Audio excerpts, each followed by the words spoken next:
So can you remember the difference between a title tag and a heading tag? If not, no problem. We've covered a title tag, of course. Now, title tag isn't visually seen on the web page itself by users. It's only seen by search engines by crawling through the source code of a website. So I'm on digitalmarketingradio.com again, having a look at a recent episode that I published called Personal Branding Strategy with Chris Ducker. So that's an interview I recorded a few weeks ago and published, but let's have a look at the source code of that. And we'll remind ourselves in terms of the title tag, it's Personal Branding Strategy - Chris Ducker. So that's the title tag. But what about the heading? Okay, looking back on the page itself, this big text here, Personal Branding Strategy - Chris Ducker plus the pipe and DMR #88, that is the heading. So there's a heading tag behind that, and that's an indicator, a strong indicator to Google as to the purpose of the page. So we'll have a look in the source code again and actually look for the heading tag. So what does a heading tag look like? Well, you actually have to search for, so if you use find, I'm pressing Control F, find, and then if you go open bracket like this and H1, and that's what you're looking for. Now there should only be one heading tag in a page, and if you do it like this, like in the video here on the top right hand side, you can search for where the heading tag is. So it's just down here in the source code. So if I can drag the video screen down there, then you will see H1.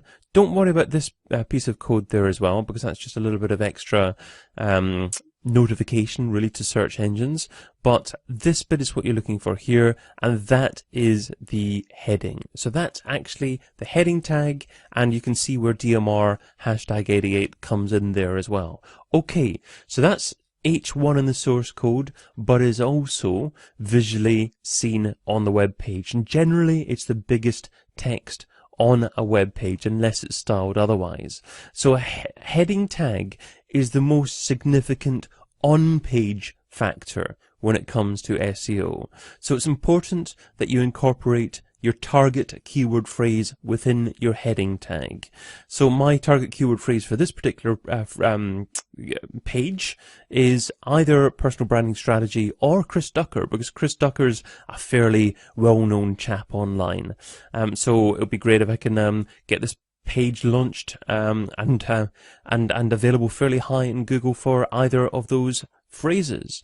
So I did mention heading tags, and you can actually use H2 tags, H3 tags in exactly the same format as heading tags. And if you're producing a really comprehensive article here, what you do is you would do something like software couldn't live without here. You would do that as an H2 or an H3 heading tag. So let's have a look at the source code again and check to see if there's any H2s or H3s.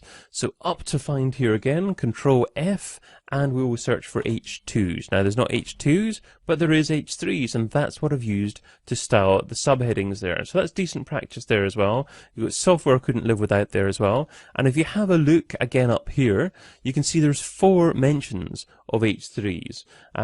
My number one takeaway there as well.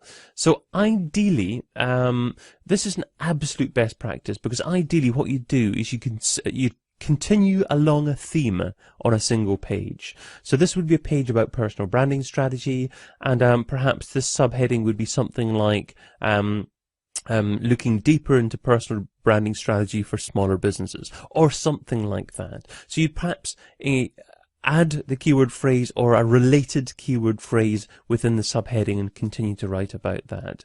So H2s, H3s, H4s, down to H6s are opportunities to write subheadings within your page to further emphasize to search engines precisely what the page is about. Now, nowadays, there's no need at all to continually repeat a keyword phrase.